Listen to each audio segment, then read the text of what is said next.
नमस्कार मंडळी, श्री स्वामी समर्थ. स्वागत आहे तुमची माझे या यूट्यूब चॅनलमध्ये. आजचा दिवस तुम्हाला खूप छान सुखाच्या आनंदाच्या जावो हीच मी स्वामींच्या चरणी प्रार्थने करते आणि आज या नवीन व्हिडिओला सुरुवात करते. यंदा 25 जून रोजी निर्जला एकादशी व्रतही केला जाणार आहे. वर्षभरात एकूण 24 एकादशी येतात, पण असे म्हणतात की निर्जला एकादशी केली आणि उर्वरित 24 एकादशी केल्या नाही तरी त्यात 24 एकादशीच्या पुण्य लाभतं. म्हणूनच या एकादशीला विशेष महत्त्व आहे. या दिवशी व्रत करणारे भाविका अन्नसह पाण्याच्या एक थेंबही न घेता उपवास करतात, म्हणून त्याला निर्जला एकादशी म्हणतात. महाभारतातल्या भीमसेनाला उपवास करणे कठीण जायच्या, म्हणून त्यांना या महावर्षी व्यासाच्या सल्ल्यानुसार हे निर्जला व्रत केला होते, म्हणून त्यांना भीमसेन एकादशी असेही म्हणतात. एकादशीचे व्रत हे भगवान विष्णूंच्या समर्पित आहे आणि या दिवशी व्रत केल्याने सर्व पाप दूर होतात आणि जीवनातला आनंदाने समृद्धी येतं. यावर्षी निर्जला एकादशी धार्मिक आणि ज्योतिषशास्त्राच्या विशेष महत्त्वही दिलं जात आहे, कारण या दिवशी अतिशय दुर्मिळ योग हे जुळून येत आहे. या दिवशी ग्रहाच्या अशी काही खास स्थिती निर्माण होत आहे. यामध्ये 1-2 नव्हे तर तब्बल 3 अत्यंत शुभ योग एकाच वेळा जुळून येत आहे.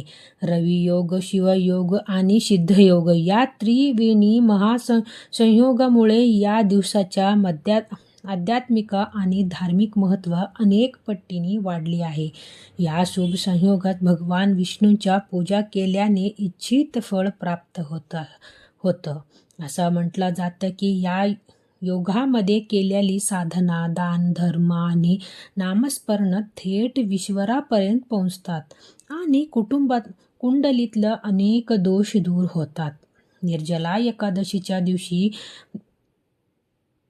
पाने, गोड पदार्थ, फळं, उपवासाचा बचाव करण्याच्या गोष्टी जसं की छत्री, पंख आणि वस्त्रदान करणे अत्यंत पुण्यदायीचे मानलं जातं. धार्मिक दृष्टी हा दिवशी अतिशय महत्त्वाची असल्यामुळे या दिवशी काही प्रभावी उपाय आणि सेवा देखील केल्या जातात आणि म्हणूनच तुम्ही निर्जला एकादशीच्या दिवशी व्रत नाही केला तरी चालेल, पण आंघोळीच्या पाण्यात टाका फक्त ही एक वस्तू टाकल्यामुळे आपली 7 पिढ्यांचे दारिद्र्य तर नष्ट होणारच आहे, पण आपली जीवनामध्ये असणारी प्रकार पितृदोष, ग्रहदोष, शत्रुपीडा नष्ट होऊन आपल्या घराच्या, आपल्या मुलांच्या, आपली पतीची भरभरून अशी प्रगती होणार आहे.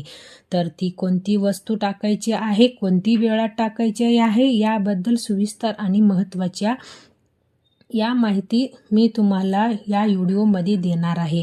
तर व्हिडिओ पूर्ण पहा आणि जर तुम्ही माझ्या चॅनलवर नवीन असेल तर चॅनलला सबस्क्राईब करा आणि शेजारी बेल आयकॉनला सुद्धा प्रेस करा, जेणेकरून तुम्हाला माझ्या नवनवीन व्हिडिओ नोटिफिकेशन हे मिळत राहील आणि तुम्ही पण एक व्हिडिओ पण मिस करणार नाही. आणि कमेंटमध्ये ओम नमो भगवती वासुदेवाय नमः लिहायला विसरू नका. हिंदू धर्मामध्ये निर्जला एकादशीला विशेष महत्त्व दिलं जातं. या दिवशी सूर्य उदयापूर्वी म्हणजेच ब्रह्ममुहूर्तावर स्नान करणं अत्यंत पवित्र मानलं जातं. जर शक्य असेल तर गंगा किंवा पवित्र नदीत जाऊन स्नान करावे. हे स्नान केल्यामुळे आपल्या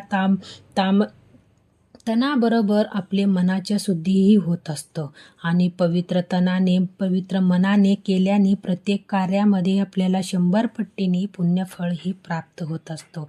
पूजासाठी आपल्याला सकारात्मकता ऊर्जा प्राप्ती होत असतो. पण हल्लीच धावपळीच्या जीवनामध्ये प्रत्येकाला तीर्थक्षेत्र जाऊन स्नान करणं शक्य नाही. म्हणूनच आपल्याला घरच्या घरी अंघोळीच्या पाण्यात या काही वस्तू टाकायची आहे आणि आपल्याला स्नानही करायची आहे. स्नान केल्यामुळे आपल्याला तीर्थक्षेत्र स्नान केल्याचे पुण्य तर प्राप्त होणारच आहे, पण आपल्याकडून झालेली कळत नकळत पापापासून सुद्धा आपल्याला मुक्तताही मिळणार आहे. म्हणूनच आपल्याला काय करायचे, या निर्जला एकादशीच्या दिवशी ब्रह्ममुहूर्तावर उठायच्या.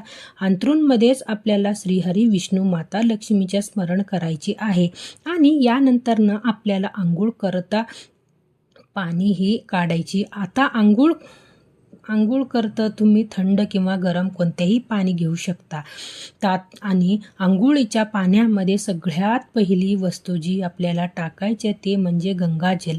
आंघोळीच्या पाण्यामध्ये गंगाजल टाकून स्नान केल्यामुळे आपल्याला तीर्थक्षेत्र स्नान केल्याने पुण्य तर प्राप्त होतच होतं, पण आपल्याकडून झालेली कळत नकळत पापापासून सुद्धा आपल्याला मुक्तताही मिळत असतो. योगायोगी ही एकादशी आली आहे गुरुवारी आणि गुरुवारच्या दिवशी आंघोळीच्या पाण्यामध्ये हळद टाकून स्नान केल्याने विशेष महत्त्वही दिलं जातं. हळद ही श्रीहरी विष्णू आणि माता लक्ष्मीची अतिशय प्रिय आणि आंघोळीच्या पाण्यामध्ये हळद टाकून स्नान केल्याने आपल्या कुंडलीतला गुरुग्रह हा बलवान होतं आणि जर आपल्याला कुंडलीतला गुरुग्रह बलवान झाली तर यामुळे आपल्या जीवनामध्ये असणारे ज्या आर्थिक समस्या यापासून आपल्याला मुक्तताही मिळत असतो. तिसरी वस्तू जी आपल्याला आंघोळीच्या पाण्यात टाकायची ती म्हणजे तुळशीचे पत्र. तुळशीपत्र एकादशीच्या दिवशी स्पर्श केला जात नाही. तिच्या पत्र तोडली जात नाही, तर तिला जलसुद्धा अर्पण केली जात नाही, कारण तुळस म्हणजे साक्षात माता लक्ष्मी स्वरूप आणि एकादशीच्या दिवशी माता लक्ष्मीच्या निर्जला व्रत असेल कळत नकळत आपल्याकडून तुळशीचा स्पर्श केला गेला किंवा तिच्या पत्रात तोडली गेली किंवा तिला जल अर्पण केली गेली तर यामुळे माता लक्ष्मीच्या निर्जला व्रत हे मोडलं जातं आणि याच्या जे दोष आहे ते आपल्याला लगेच लागतात. म्हणून जे जल पूर्णपणे पूजा करते किंवा उपाय करतं आपल्याला तुळशीपत्र लागणारच आहे, ती आपल्याला आदल्या दिवशी तोडून ठेवायची आहे. आंघोळीच्या पाण्यामध्ये तुळशीपत्र टाकून स्नान केल्यामुळे आपल्याला लक्ष्मीनारायणाच्या कृपाही होत असतं. तिसरी वस्तू जी आपल्याला आंघोळीच्या पाण्यामध्ये टाकायचे ते म्हणजे चिमूटभर काळे तीळ.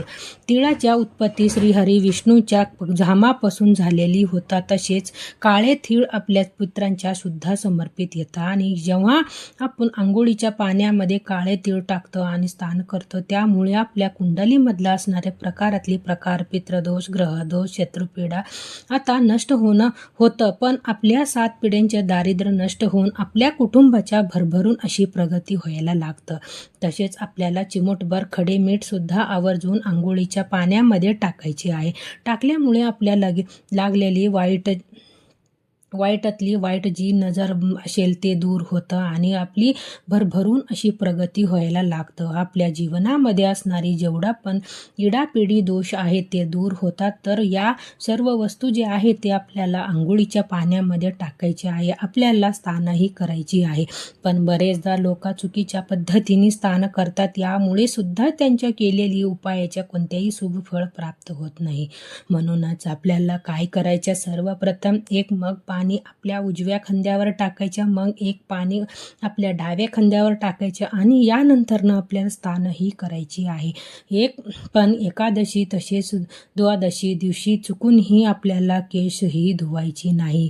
जेव्हा आपल्या आंघोळ करणार आहे तेव्हाच निरंतर आपल्याला गंगेच्या, यमुनेच्या, गोदावरी, सरस्वती नदीच्या सिंधू जल निधी करू हा स्थान मंत्र आहे. ते मंत्राचा हे जे भाग करायची आहे या मंत्राचा अर्थ असा होता की गंगा, यमुना, गोदावरी, सरस्वती, नर्मदा, सिंधू या सर्व पवित्र नदीच्या पाणी या पाण्यामध्ये समाविष्ट झाले आणि या पवित्र पाण्याने मी स्नानही करत आहे की अगदी तुम्ही ओम नमो भगवती वासुदेवाय नमः प्रभावी मंत्राचा जप सुद्धा करू शकता.